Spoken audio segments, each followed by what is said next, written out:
देखें नेक्स्ट जो national symbol है वो कौन सा है, नेशनल रिवर।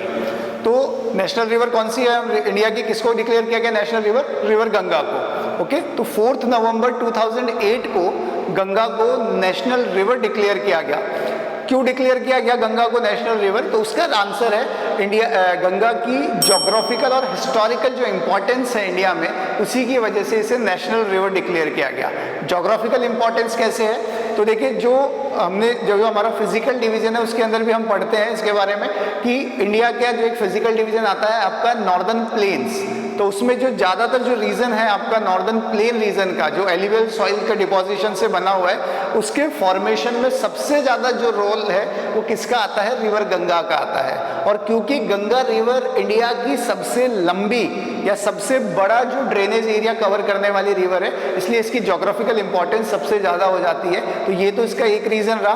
दूसरा इसका हिस्टोरिकल इंपॉर्टेंस। हिस्टोरिकल इंपॉर्टेंस की जब हम बात करें तो जैसा हम देखते हैं हिस्ट्री में जो ऋग्वैदिक सिविलाइजेशन है उसका मेन सेंटर जो था वो रिवर गंगा के बैंक पर ही रहा है, और ऋग्वैदिक सिविलाइजेशन के टाइम से ही गंगा की इंपॉर्टेंस बहुत ज़्यादा रही है। ये रीज़न रहा हिस्टोरिकल इसका। तो इन दोनों रीजंस की वजह से इंडियन गवर्नमेंट ने इसे क्या डिक्लेयर किया, नेशनल रिवर। आपको जो ध्यान रखना है किस डेट को किया गया, तो वो इंपॉर्टेंट है, दैट इज 4 नवंबर 2008 को इसको किया गया क्या, as a national river declare. Ganga river हमने कहा कि लॉन्गेस्ट रिवर है, तो इसकी लेंथ कितनी है, 2525 kilometre, and it is a Himalayan river. Himalayan river means it originate from Himalaya. तो हिमालय में उत्तराखंड जो स्टेट है वहाँ पर गंगोत्री ग्लेशियर से ये ओरिजिनेट होती है, और at its origin it is known as Bhagirathi. Bhagirathi के नाम से जाना जाता है, जो कि आगे चल करके अपनी एक ट्रिब्यूटरी जिसका नाम है अलकनंदा, उससे मिलती है देवप्रयाग में। देवप्रयाग जो कि उत्तराखंड में एक जगह है वहाँ पर, और उसके बाद after the confluence with Alaknanda it is known as river Ganga. Ganga के नाम से जाना जाता है, और उसके बाद ये हरिद्वार से होते हुए प्लेन्स में आती है, और फिर यूपी में जो है प्रयागराज के अंदर ये बाकी इसकी एक और ट्रिब्यूटरी जिसका नाम है यमुना, और एक जो रिवर अब जो है खत्म हो चुकी है सरस्वती, उन तीनों का कन्फ्लुएंस हुआ करता था जहाँ पर जिसे प्रयागराज कहा जाता है, वहाँ पर ये उससे मिलती है। जो पहले नाम जिसका इलाहाबाद हुआ करता था, जिसे अब प्रयागराज के नाम से जाना जाता है, तो वहाँ पर ये यमुना के साथ में कन्फ्लुएंस होता है। फिर उसके बाद में ये बिहार से होते हुए वेस्ट बंगाल, और देन ये एंटर करती है बांग्लादेश में, और बांग्लादेश में इस रिवर के जो है इसका कन्फ्लुएंस होता है रिवर ब्रह्मपुत्र के साथ में, और उसके बाद ये रिवर किस नाम से जानी जाती है, पद्मा के नाम से। तो एक और जो आपका इंपॉर्टेंट फैक्ट जो है गंगा से रिलेटेड वो क्लियर हो जाता है कि बांग्लादेश में गंगा रिवर को किस नाम से जाना जाता है, then answer is Padma river. Padma के नाम से इसको जाना जाता है। ओके, इंपॉर्टेंट जो सिटीज हैं गंगा रिवर के बैंक पे, इंपॉर्टेंट सिटीज़ हैं वो कौन कौन सी हैं, तो वो इंपॉर्टेंट सिटीज़ आपकी ध्यान दें, जैसे कि अभी हमने बात की हरिद्वार हो गया, वाराणसी हो गया, ठीक है। उसके अलावा जो प्रयागराज है इलाहाबाद, वो भी एक इंपॉर्टेंट सिटी है जो गंगा रिवर के बैंक पे सिचुएटेड है, ठीक है। तो ये इंपॉर्टेंट कुछ सिटीज़ है जिनके नाम आपको ध्यान रखने हैं। उसके बाद अगर हम बात करें गंगा रिवर से रिलेटेड, तो गंगा रिवर देखिए बहुत ज़्यादा इंपॉर्टेंट मानी जाती है, बहुत ज़्यादा सेक्रेड मानी जाती है, पवित्र मानी जाती है हिंदुज़म में। हिंदू रिलीजन में इसकी बहुत ज़्यादा इंपॉर्टेंस है, ठीक है, मोस्ट सेक्रेड रिवर है। और इसी इंपॉर्टेंस को देखते हुए, क्योंकि मेजॉरिटी ऑफ रिलीजन इंडिया में अगर हम देखें या इंडिया के जो कल्चर से रिलेटेड जो सबसे ज़्यादा जुड़ी हुई जो रिवर है वो गंगा है, उसकी इंपॉर्टेंस को देखते हुए गवर्नमेंट ने इसके प्रोटेक्शन, इसको पॉल्यूशन फ्री बनाने के लिए कई तरीके के प्लान चलाए, कई तरीके के प्रोग्राम इंट्रोड्यूस किए। उनमें से जो दो इंपॉर्टेंट प्रोग्राम है उनके नाम ध्यान रखने हैं आपको। एक है Ganga action plan which was introduced in 1985, and the second one is Namami Gange project which was introduced in 2014। तो ये है आपका नेशनल रिवर के बारे में। नेक्स्ट जो हम बात करेंगे that is national aquatic animal.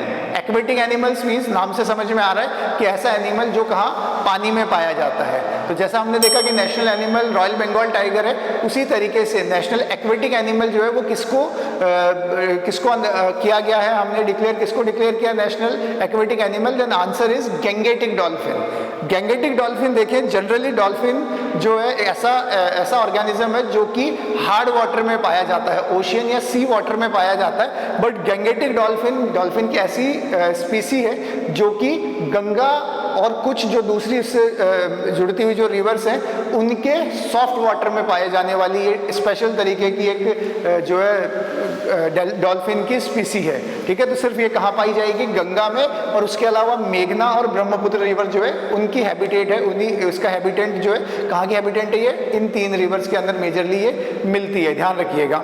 तो इसको क्या नाम, इसको जो है डिक्लेयर किया गया नेशनल एक्वेटिक एनिमल, वो कब डिक्लेयर किया गया, द आंसर इज 5 अक्टूबर 2009 के अंदर इसको डिक्लेयर किया गया, क्या आपका एक्वेटिक ऑर्गेनिज्म, ठीक है, नेशनल एक्वेटिक ऑर्गेनिज्म, ओके।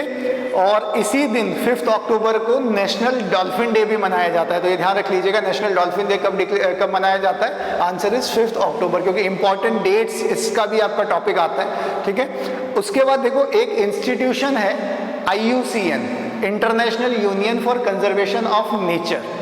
इसका काम है जितनी भी इस प्लैनेट के ऊपर जो भी स्पीसीज हैं प्लांट्स और एनिमल्स की, उन सभी को उनकी लाइफ पर जो थ्रेट है, थ्रेट के अकॉर्डिंग उनको लीस्ट से मोस्ट के फॉर्म में, उनको सीक्वेंस में उनको कैटेगराइज किया जाता है, और उसको इस डेटा को पब्लिश करती है ये IUCN एक बुक में जिसको कहा जाता है रेड डेटा बुक। उस रेड डेटा बुक की जो लिस्ट है उसके अकॉर्डिंग जो गैंगेटिक डॉल्फिन है वो किस कैटेगरी में आती है, एंडेंजर्ड स्पीसीज की कैटेगरी में। एंडेंजर्ड मतलब जिसकी पॉपुलेशन इतनी कम है कि अगर उसका प्रोटेक्शन नहीं किया गया, उसको कंजर्व नहीं किया गया, तो जो नियर बाई फ्यूचर के अंदर ये स्पीसी पूरी तरह से खत्म हो जाएगी। तो ये इसकी जो सीवियरिटी को देखते हुए इसे किस कैटेगरी में रखा गया है, एंडेंजर्ड स्पीसी की कैटेगरी में। नेक्स्ट आ जाता है आपका कौन सा, तो यहाँ पर हमने एक्वेटिक ऑर्गेनिज्म की बात कर ली, एक्वेटिक एनिमल की बात कर ली, अब है नेक्स्ट नेशनल बर्ड। तो नेशनल बर्ड आप सभी ने नाम सुना है, Indian peacock is the national bird of India. तो नेशनल बर्ड है, ठीक है। इसका साइंटिफिक नेम जो है वो क्या है, साइंटिफिक नेम जो है इसका वो है पाओ क्रिस्टाटस। इसी तरीके से आप देखो जो एक्वेटिक एनिमल है उसका जो नाम है साइंटिफिक नेम, वो क्या नाम मिल जाता है हमको, प्लेटानिस्टा गैंगेटिका, ठीक है। हालांकि आपके जो RMS के एग्जाम या सैनिक के एग्जाम के अंदर इस तरीके के एग्जाम में आपके साइंटिफिक नेम नहीं पूछे जाते, लेकिन बाकी एग्जाम्स के लिए में इस तरह से पूछे जाते हैं, तो वो थोड़ा आपके लिए एक एडिशनल इन्फॉर्मेशन है, तो थोड़ा ध्यान रख लीजिएगा। हम बात कर रहे थे नेशनल बर्ड की, तो नेशनल बर्ड जो है आपका Indian peacock which scientific name is Pao cristatus, and on 1st Feb 1963 it was declared as the national bird। अब देखो नेशनल बर्ड डिक्लेयर करने के पीछे रीज़न ये है कि एक तो हमारे इंडियन कल्चर में हमको पिकॉक के से रिलेटेड बहुत सारे जो है बहुत हमारे एक तरह से जुड़ा हुआ है कल्चर से बहुत ज़्यादा जो है पिकॉक। साथ ही ये एक ऐसा बर्ड है जो कि ऑल ओवर इंडिया में आपको लगभग सभी जगह पर देखने को मिलता है, चाहे आप नॉर्थ से साउथ तक जाएंगे, चाहे ईस्ट से वेस्ट, सभी जगह पर मिलता है। तो इसी वजह से इसको नेशनल बर्ड की कैटेगरी में या नेशनल बर्ड डिक्लेयर किया गया है। IUCN की कैटेगरी के अकॉर्डिंग अगर हम इसकी सीवियरिटी पे बात करें, इसके लाइफ के थ्रेट की बात करें, तो पिकॉक बहुत अच्छी खासी पॉपुलेशन इंडिया के अंदर मिलती है, इसलिए इसको किस कैटेगरी में रखा गया है, लीस्ट कंसर्न की कैटेगरी में इसको रखा गया है। तो अभी आज हमने बात कर ली किसकी चीज़ के बारे में, हमारे जो नेशनल रिवर है, नेशनल एक्वेटिक एनिमल और नेशनल बर्ड के बारे में।